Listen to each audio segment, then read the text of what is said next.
Shorty here, and you are watching the playback. Y'all, I can't even tell you how excited I am. Our guest tonight, if you were around in the 90s, I think most of our viewers were around in the 90s. You cannot go to a club, walk down the street, and not hear this song or these songs playing in somebody's car somewhere, on somebody's radio somewhere. Mr. DJ, I'm Not Feeling You. If you don't know those songs, I don't know where you were living in the 90s because they were all over the place. I'm Not Feeling You was my personal theme song. I used to sing that joint all the time. So everybody, we have Miss Yvette Michele on with us tonight. Give her a big warm welcome. Love, honey. You are beautiful. You look amazing. So thank you for joining us. We are so excited to have you. So when people, because like I said, you cannot walk around in the 90s without hearing those songs, right? Yeah. And so if there was somebody that, like, if that didn't know who you were, or, you know, never heard your music before, you know what I'm saying? Like, what would be the first thing you want them to think of when someone says Yvette Michele? I would say DJ culture, New York City, hip hop, early 90s DJ culture is where I got my start. If you think about that era and the mixtapes, yeah, that would pretty much bring you into the mindset of where I emerged from. Yeah, and I know back in those days, like if it was hot, the DJs were playing it in the clubs. It was, so you grew up in New York, right? So take us back to what that was like for you. Yeah, born in Brooklyn. Me too. What part of Brooklyn? Yeah. Yes, I was raised in the Bronx and Harlem, but okay. I do rep Brooklyn. The hospital that I was born in is no longer there, but it was in the Fort Greene section of Brooklyn. So I represent all day. But I am a Bronxite. You know what I mean? Like that's where I cut my teeth. We straddled the fence. My father's from Harlem. My mother's from Miami. She, came to New York, and the rest is history. Wow. So yeah. Wow. The streets of New York definitely will raise you. Yes. Especially Brooklyn. Yes. Oh my gosh. I can't even tell you how many things I went through that shaped the person I am today. I'm so grateful for that. I mean, I have empathy, I have tolerance, I understand culture. I wouldn't trade it in for anything. No, me either. Me either. Now the song, Hey Mr. DJ, did you know, because that song was like everywhere. Did you know it was going to be that big of a hit when you recorded it? Well, no, not exactly, but I had help. Shout out to Funkmaster Flex. He had the top spot on Hot 97 at the time. So whatever we worked on was immediately pressed onto white label and put online. He was definitely a proponent of pushing it out there to test the waters and see how the public received stuff. So I had a feeling that even if it tanked, everybody would have gotten a chance to hear it, and it would have been a fair judgment. You know what I'm saying? Yeah. But I did not know, because at the same time also, Janae was out with Hey Mr. DJ. Actually, that was their title. Mine was Crazy for You, Mr. DJ. So it was a little bit of a, like you made the slight error. It was a little bit of that. But other than that, once we got rolling, people were able to distinguish me from them. Yes. Oh, for sure. Girl, you don't understand. That song, I'm Not Feeling You, was probably my theme song. Really? I have people coming up to me saying that today, girl. I don't know what you thought when you wrote that, but even men, you broke up my whole relationship over that song. So it's so funny. I hate that those are the things that help people remember, but hey. I mean, it was the song. It was the thing, because we were young and didn't know how to act. So something like that. We were aiming for the wow factor, for laughs. Flex and I had a really good relationship, and we were always joking and clowning. So that was one of the reasons behind it. We wanted to bring some levity to the situation, because everybody's so serious in hip hop, Yeah. Now, how did you and Flex meet? Like, how did that relationship come about? Well, we went to school together, and we ran into one another in passing after graduation. We went to high school together, and I just started sharing that I was working on music. I had found out recently that he was on the radio.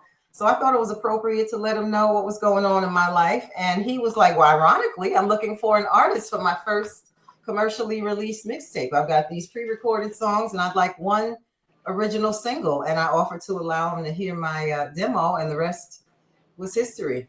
It was my first time in a real studio. We were both flying blind, but it worked out, obviously, right? I love it. I love it. Yes, absolutely. And then you were like on Loud Records. Now I remember Loud Records at the time. I was into music like so heavy, and I was into everything, right? I had all the stickers. Remember the street teams used to go around? Yes, I and, couldn't believe and it. Loud Records was full of male artists. Wu-Tang, Mobb Deep, Big Pun. Like, what was that like being like one of the only ladies on that label? It was like I was everybody's baby sis, you know, or big sis, depending on where they fell. It was nice. I felt protected. I felt, you know, relevant. It was not hard to follow in their, you know, wake and get a lot of that love. Whenever I traveled, all I had to say was, I'm on the same label with Wu-Tang. It was like I was a first lady, sort of like Faith was with Bad Boy and other acts on other labels. So it was nice. It was great because it was a street label and I had credibility. I was bringing a little bit of the gloss to it. And they were grimy. And so it was nice. It was a nice balance. That's dope. That grime always need a little that diamond in the middle to make it shine even brighter. I love that. I love that. I love that. Now, be honest. How was it like walking through the halls? Like, who was trying to? Oh, it was wild. It was wild. It was definitely. It was like walking through the high school halls. Yes. There were times when, you know, it was so cloudy with smoke. You know what I'm saying? I caught a contact. But nothing I would ever complain about. I mean, the camaraderie was always good. There was never a time that I was in the office when there wasn't at least one member of Wu-Tang there showing love, handling business. Shout out to Mobb Deep. Same thing with them. Even Exhibit and those that were on the West Coast that would come through. And when I went to the West Coast, I never felt like I was just in a separate department. It's always been great. That's amazing. And then like your song Every Day and Every Night, that song introduced you to a lot of people. Yeah. So like, what do you have any specific memories tied to that song's release? Well, that was the first one. That was the one titled Crazy for You, Mr. DJ. It was on the radio maybe 2 days after I had finished recording. I was driving down the street. I still hadn't digested that I was going to be known. And I was hanging out with my homegirl, listening to the radio, and it came on. And I remember rolling my window down and turning the sound up so everybody could hear it was me. And I'm like, that's me. That's me, y'all.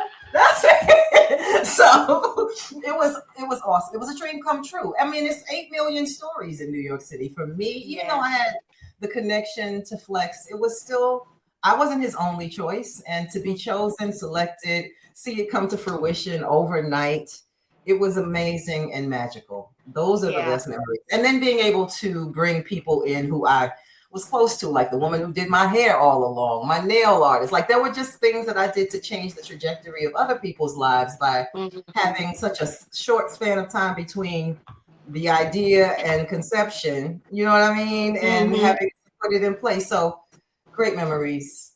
Great memories. Yeah. Now, I love how your sound is like, it's like smooth R&B, but like mixed with like hip hop energy, right? Yes. So was that like, was that conscious or did it just evolve that way? I think it was conscious. Well, I know it was conscious because I was collaborating with Flex on the music and he wanted it to be relative to the streets, and that I respected. So I find today that is the nuance between me and other R&B artists that were out at that time. They were strictly R&B. And when I step into the audience from time to time after performing, 9 times out of 10, the people waiting for an autograph are men. They're like, I cannot believe you're here. I remember listening to your mixtape. So there's a constituency that is not what you would typically assume R&B lovers would look like. You know what I mean? And I respect that today. It wasn't as clear back then that that's how it would end up, or this is how it would end up, but it was a method to his madness. Yeah, yeah. That I think that's the secret, right? To get in, Hmm. because we women we listen to what we like, but it's hard to Right. get men to listen to like R&B. So where you get that little Exactly. hip hop Exactly. music?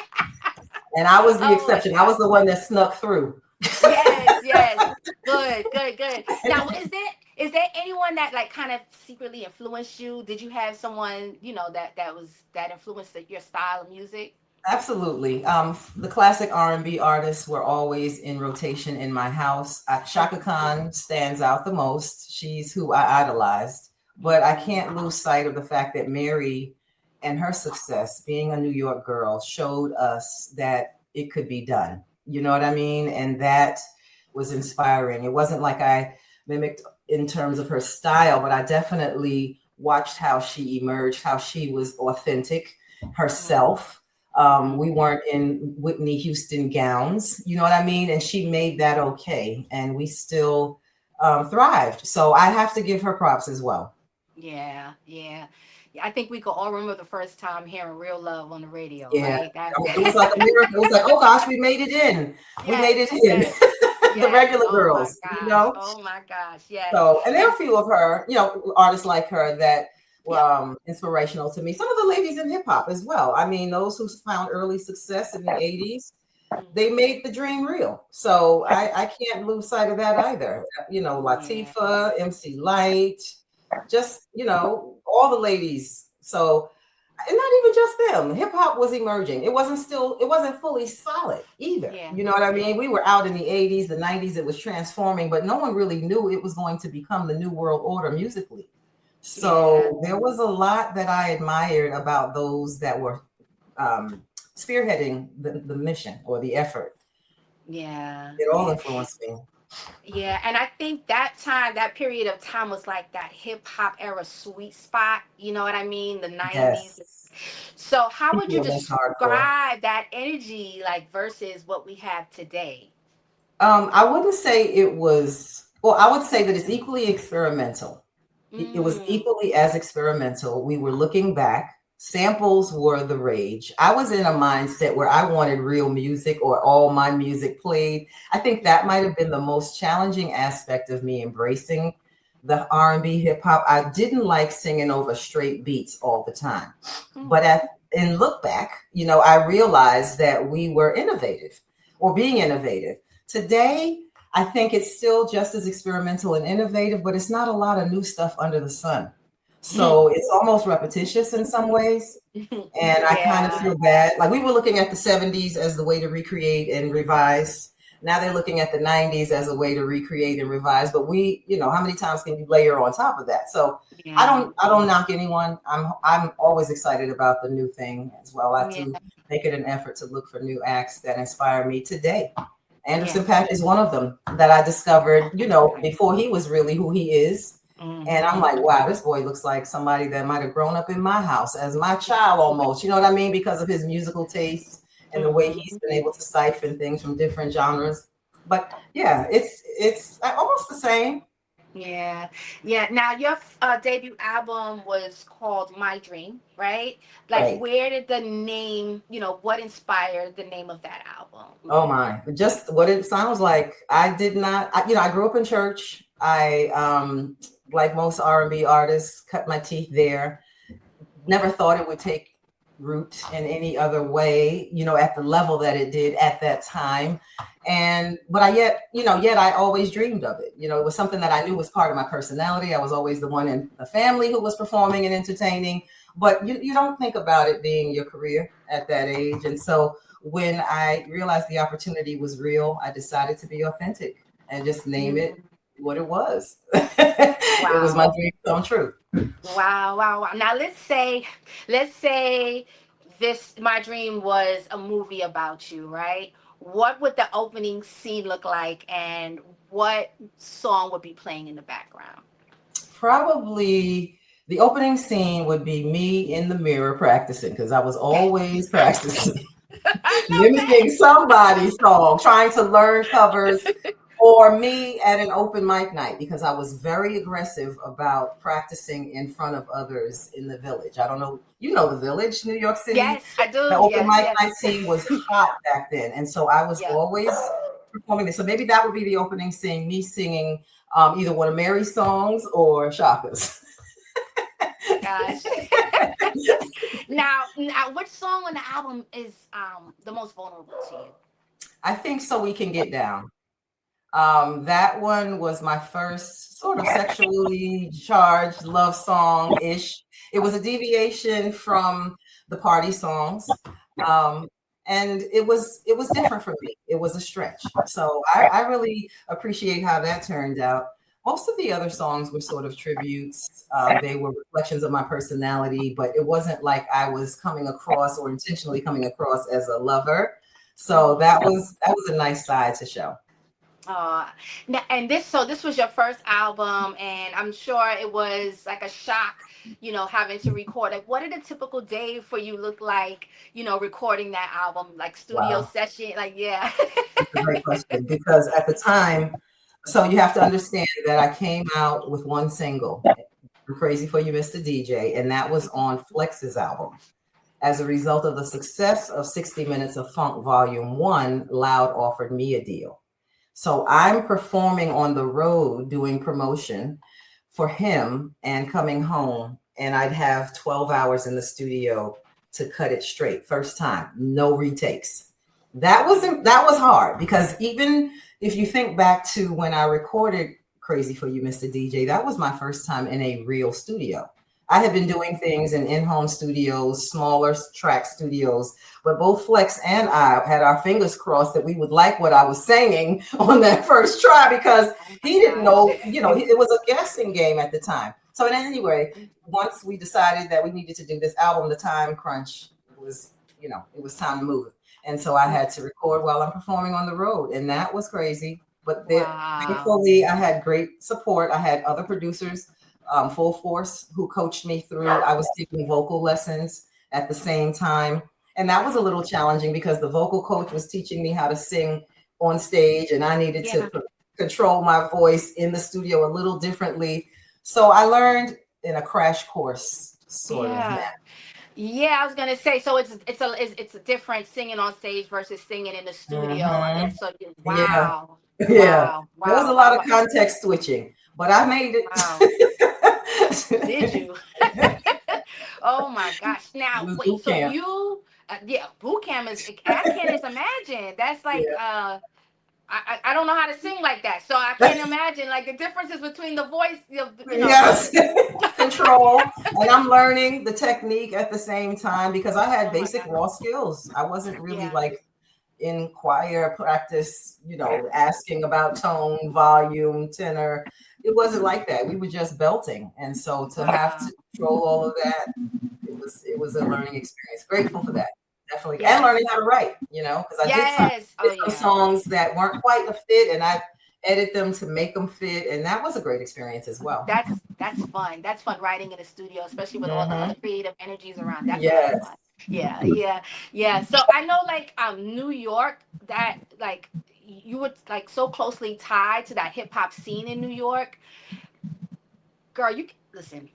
You got to give us a good story from the studio, from like one of your studio sets. Give us a good one. You can leave. You can add names if you need to. I was about to ask that. I don't know if you know about D&D Studios. D&D Studios was a historical studio strictly for rappers. And Flex I guess he had a great relationship with them. They had like unlimited hours. So I would go in and come behind like rappers that had spit all over the mic. It was just smoke everywhere, and I'm trying to tidy it up and get my zen right. That was one challenge. Another time, Flex surprised me, and Mary was in the studio, and I was looking raggedy. I was there for an overnight, and he was like, "Mary's here. Get your shit together, because she gonna want to meet you."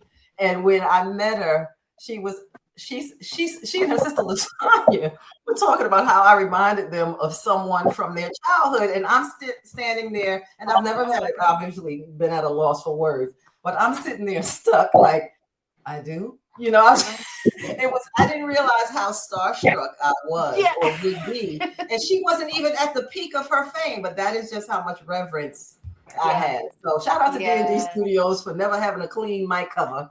and Mary. Right.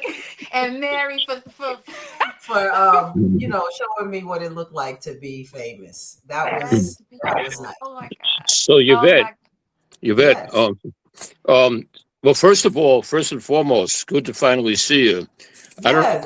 Quick story, real quick. We've been connected on social media for a while. And a while back, you sent me a message. I was booking artists, and you said, "Well, I'm still doing my thing, and I apologize for never getting back." Not that you lost any sleep over it, but I just wanted to tell you that real quick. But anyway, but back to the question: was there a city or show on the road that you never forgot for good, or a city or show on the road that you never forgot for good or crazy reasons?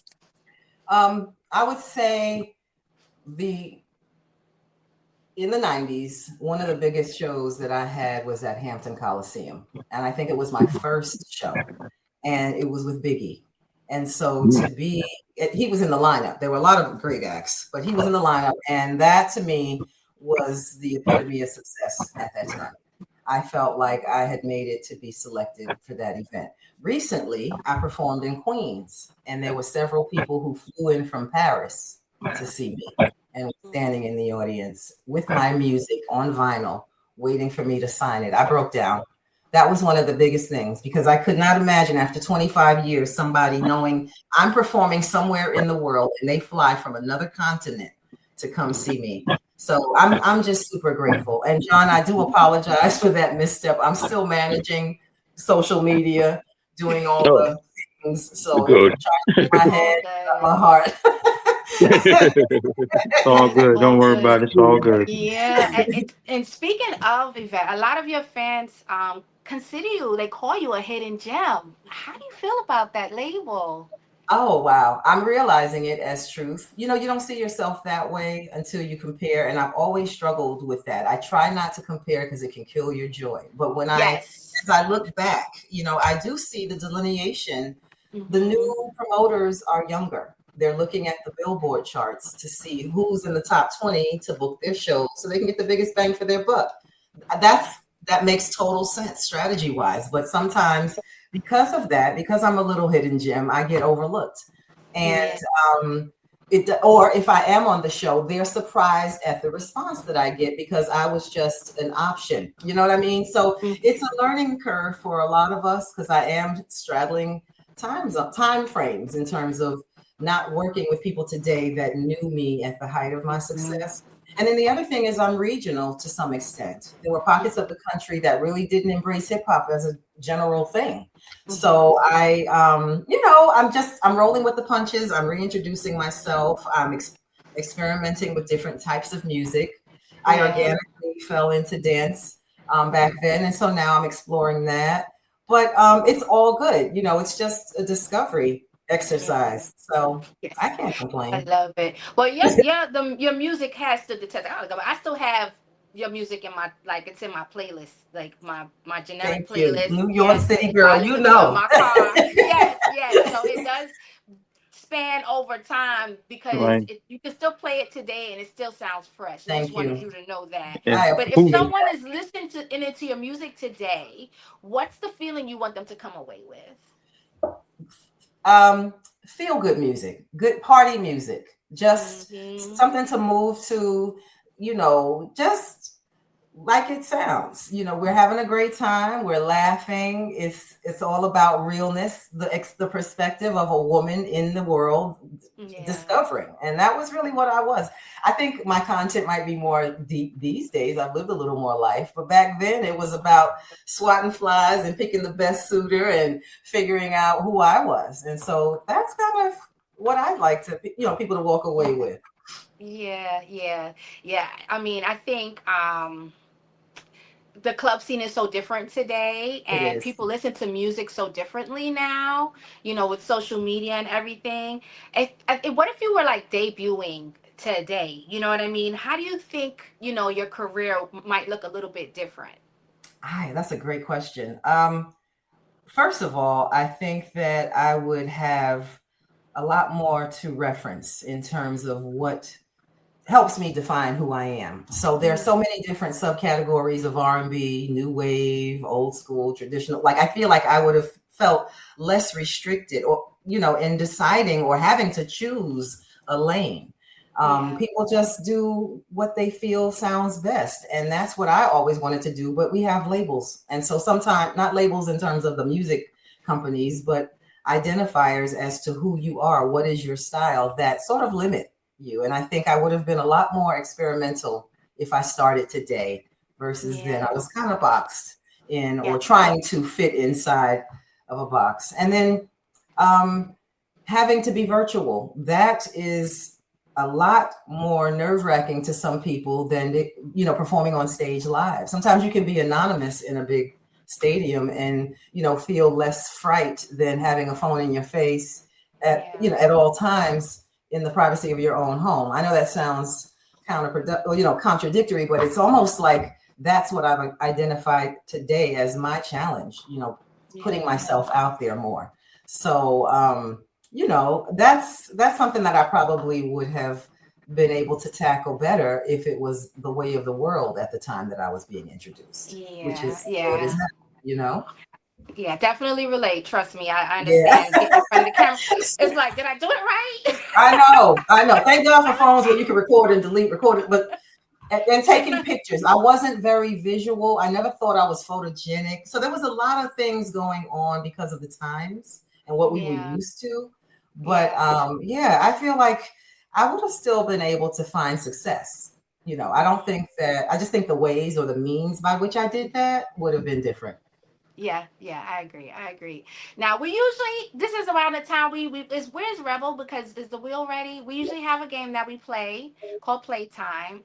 Okay. And I don't see our DJ there he is. Yes, Arsene. All right, and Arsene is gonna tell you about the game because it's his game. Okay. Oh, there's DJ Rebel. Okay. Well, Miss Yvette, first of all, it's an honor to have you on the show. Thank you. Another fellow New Yorker. Just happy to have you here. This is the part of the show that we call Playtime. Now, this is how it works. We have a wheel, and the wheel has 6 songs on it, right? Now, I'm going to spin the wheel. Whatever number that the wheel lands on, that's the song you're going to tell us about. Now, your mission, should you choose to accept it. Where was you at the time the song came out? How did this song inspire you to do music? And if you want to, this is where the fun kicks in at. Your most embarrassing moment at the time the song was out. Okay. Now, your mission, should you choose to accept it. Yes. Okay, let's roll that beautiful bean footage, brother.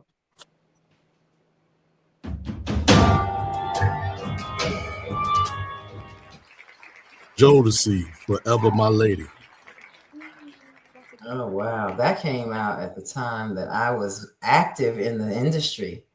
I was auditioning for Mary's Background. So I would see KC and JoJo all the time, like hanging out. And that was a great experience because that also made it real and accessible.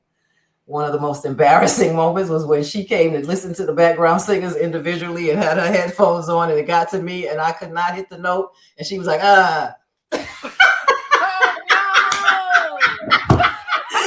that, I got my deal, but it has been, so I'm not an overnight, I'm not a one hit. Listen, I went through the storm. That was so, I almost changed my mind about the whole thing after that. I was like, oh my God.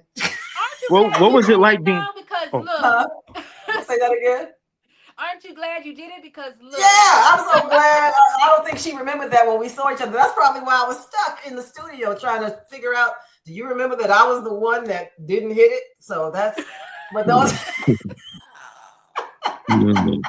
Oh boy. Yeah, that was embarrassing. Oh my God. Yes, that's funny. We got to do another one. Okay.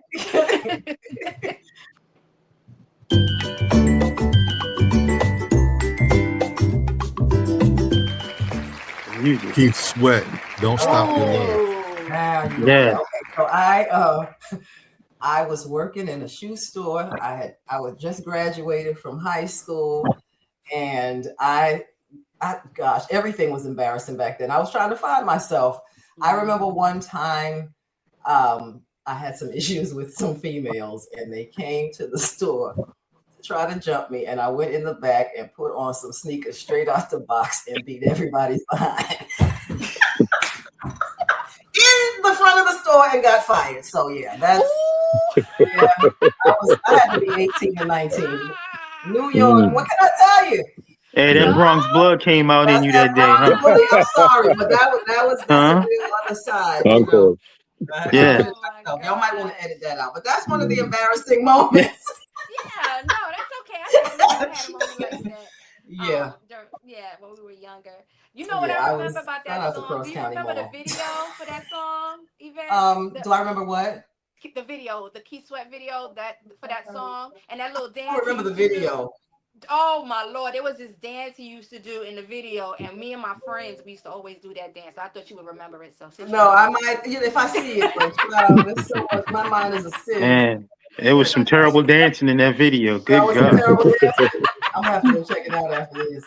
Yeah, he was. Show the thing he used to do, and I don't know, forget it. All right. I love Keith Sweat because he was another hometown hero. You know what I'm saying? He was from Harlem, so I'm like, yeah, anything he does. Yeah, he was.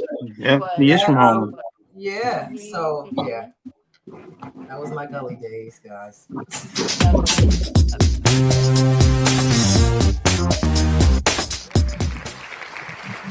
Stevie Wonder, part-time lover. Oh, I was in high school, or maybe exiting high school. I just remember this song being on my Walkman. I don't know. Stevie is one of those protected artists in my mind. He's been through my entire life, so I can't think of anything, more embarrassing than fighting in Cross County Mall. Let's see. I don't know. I'm drawing a blank on that one. That's funny. That's okay. That's okay. Maybe singing it on the church bus going to choir practice, which was a taboo thing, perhaps. I was always mixing the two worlds. Sorry, y'all. Okay. SWV, weak. Okay, so these are my other hometown heroes. SWV, they're from the Bronx. Shout out to Lily, Taj, and Coco. When we came out, I have to go back and take that back. Not just Mary. It was these ladies too that allowed us to see that this was a dream that could be realized. Probably trying to hit Coco's notes in some of those auditions and failing. In some of those open mic nights, trying to it took me a while to find my voice. One of the things that I remember talking about a lot in interviews is how I was an alto, and most other ladies at the time had higher registers, and they just thought it was so unique that my voice was deep because Toni Braxton was new to the scene. Phyllis Hyman didn't have the type of popularity she deserved. So a deeper voice was kind of limited to maybe three ladies, Anita Baker, Gladys Knight, a few. So anyway, I remember that, and I would always struggle to find songs that matched my register. And I probably croaked a bit trying to sing some of theirs. But yeah. But at least I tried. A for effort. Hey, yep.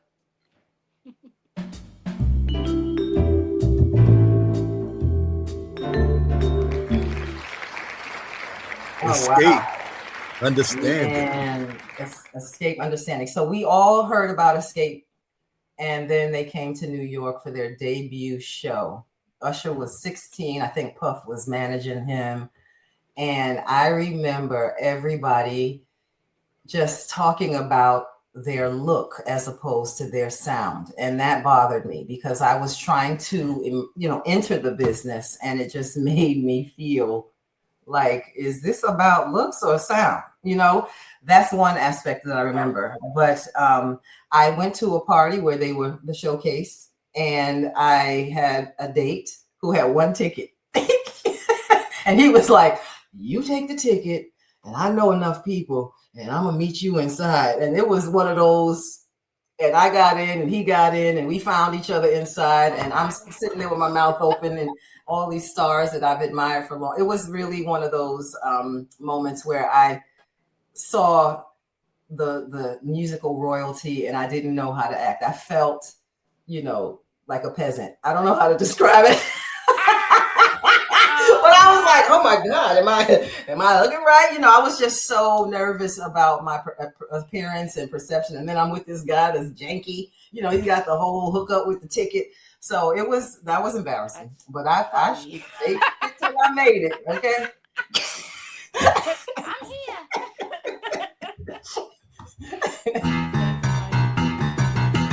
Black on. Okay. So In Vogue. yeah. Hold on. In Vogue made me question whether I had talent at all. I mean, shoot, they were so perfect. It was hard to even imagine that I could hold space with artists like that. It was during the time that I was trying to establish myself as a singer. I can't pinpoint any one embarrassing moment. I think I've exposed myself quite a bit so far. It was definitely a time in my life where I had less fear, you know, and I was willing to take chances. So yeah. Can you tell us, because I know you're working on some things now, right? You just re-released. Did you just re-release Hey Mr. DJ? Did you just re-release well, that song? yeah, that's an amazing story, because the DJ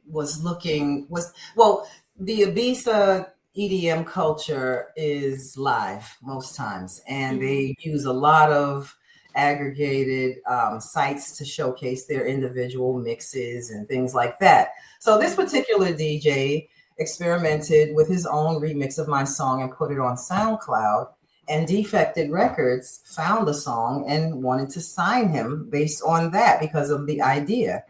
And when they signed him, they took it a step further and reached out to me and asked if they could sample it. So of course, this is my first opportunity to sample, and I jump on it. But as the conversations evolved, they asked me to re-sing it so that I could be more than just a feature and a co-collaborator. So it just it started with a concept that emerged into a deal with an EDM label that allows me to legitimize myself as a dance artist, which has always been a dream, another aspect of my dream, to keep it in the clubs, to keep it fun and up-tempo. And so now I have that, you know, opportunity. And then another side note is Europe has always been my strongest support outside of the tri-state area or strong urban areas. And to be able to do something that was born there or originated across the water is a nice nod to all of the support that I've seen from fans through purchases and streams over the last 25, 30 years.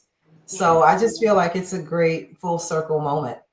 It is the way that you can still showcase yourself based on what you've already done and get the recognition that you deserve. You know what I mean? So congratulations on that. Thank you. I'm really excited about that. It just released this month. So we're at the beginning stages of promotion, but so far I've gained so many new followers. Being able to talk about it has allowed people to see another side of me that maybe they didn't recognize off the top. So I can't complain. It's always good. Everything music, when I can be creative, I'm always happy. Yeah. And that's what happens. You see how that story evolved? That's what happens with creatives. Y'all start off with this one little thing, and it's like, a nugget. We can do this. And then it grows. Exactly. I was super impressed by that. And he's a new artist. So, you know, me having to regenerate interests, we're at the same level almost. So we're helping each other, you know, just make this thing something. So I like that too. Everybody's got skin in the game. I love it. Oh wait, we do got some music. There it is.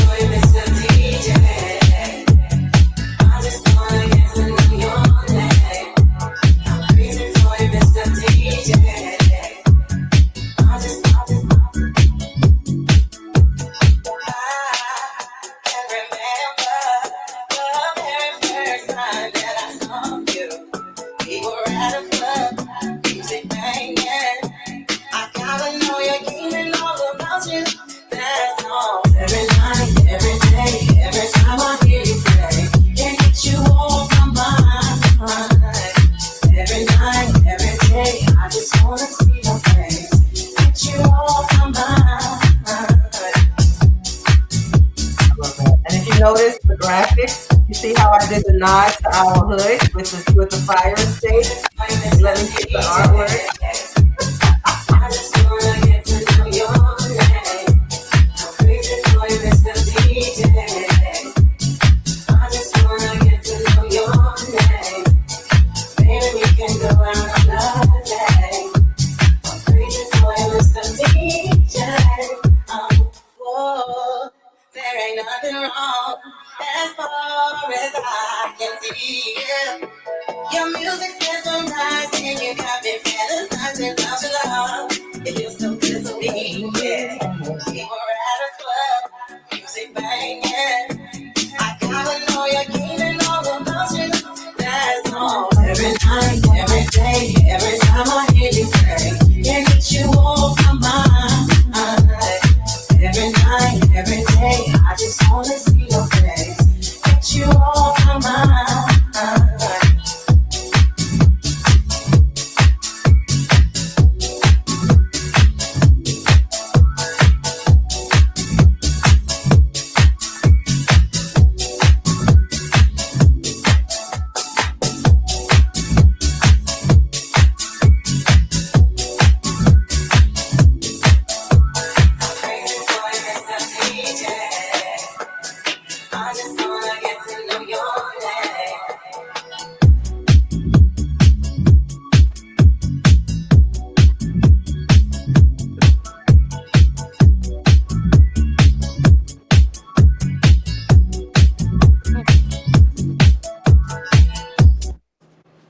Thank you, guys. I love that was that. so nice of you. Thank you so much. Listen, I gotta say Can something. you- I gotta say Yeah, something.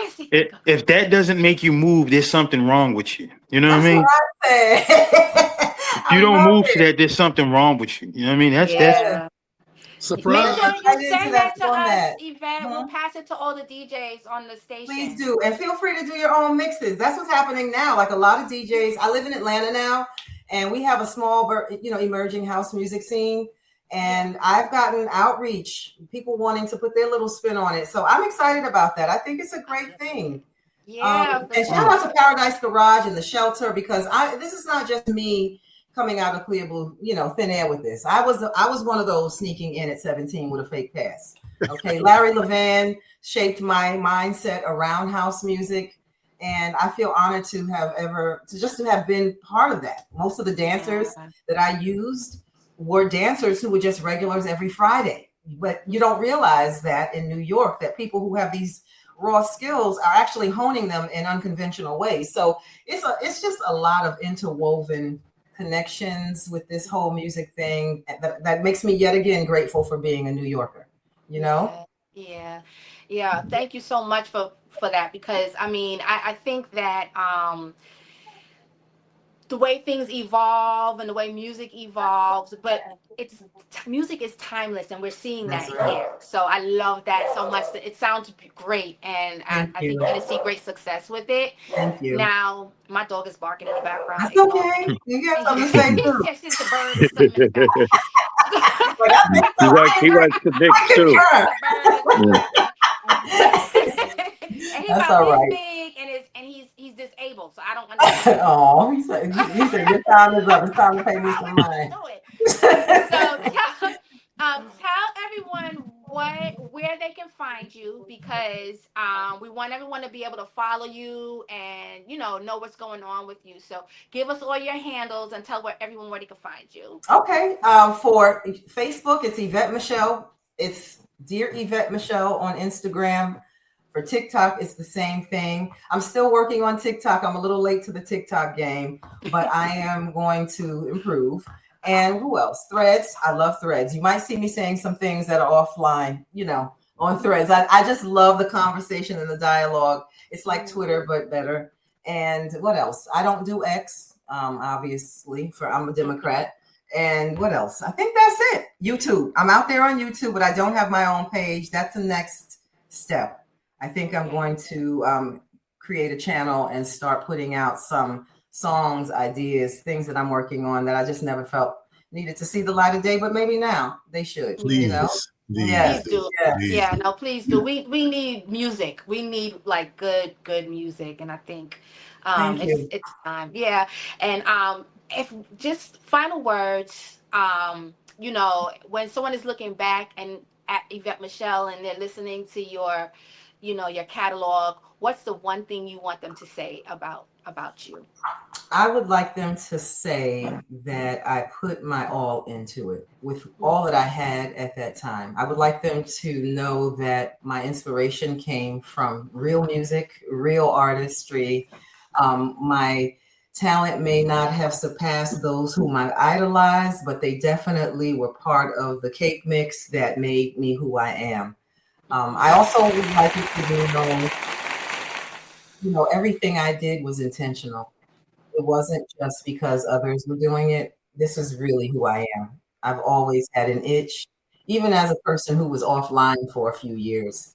If I'm not doing something creative, I'm not happy. So I have an outlet all the time. And this was just my primary and most favorite one. So yeah, I want people to know that I may not have been a worldwide name or somewhat obscure, but it wasn't fly by night. You know, this is who I am as a person and an artist. Love it. I It's love it. I September love the it. 26th in Brooklyn, right, Yvette? Yes, I have a show for breast cancer Yeah, awareness. One of the promoters is yeah, a survivor, and I definitely yeah, yeah, stand behind events like that. I love it. I love yeah. it. I love it. And thank you, everybody, for joining us today. My name is Tasha. You are watching the playback, and we had the beautiful and talented Miss Thank Yvette you. Michele. And I just want to say, like, this is why we do this. We would like to keep we had such a dope culture of hip hop and Yes, R&B in the 90s, and we don't want to see that lost. So it just gives me great pleasure to speak with people like Yvette who are keeping that culture alive. And where the culture lives is that's where you're going to that's hear the right. playback. So we're That's going to right. watch the Thank you playback. guys. I You're appreciate you for so having me. This is just you're as so important so to me. welcome. You're Yes. so welcome. You're so Thanks for coming welcome. on. So you're going to stream us on Blazing 420 WPAM. We can find us also on YouTube. But you guys, you can also watch us on Beats and Bars TV. Nice. So that's coming up. Really, really exciting stuff. We'll get you guys more details on that. Okay. Thank you again, Yvette. It was such a pleasure You. speaking with you. I'm Yes. so glad we got to do this. And Sam. thank you to the audience for coming by. All right. The playback Tasha Woodard and the crew. So y'all know when it's gonna air? Yes. Oh, I'm sorry. I'm so sorry. We keeping that. Yes. That's the blooper. We keeping that. Keeping that. Yes. We're good for Tuesday, right? Yeah, Tuesday. Tuesday Okay. at 6. Okay. Tuesday at Good. 6. All right. So y'all, you need anything else from me? Yes, No. radio drops and Okay. instrumentals, acapellas, all that stuff. So Okay. stay So in touch I'm with gonna take a Jordan. screenshot of your names, Okay. and then I'm gonna send those over to the email that we've been communicating on, Tasha. Okay. Yes. All Thank you right. so Thank you. You're welcome. Thank you, ladies and gents. All Bye. right. Bye.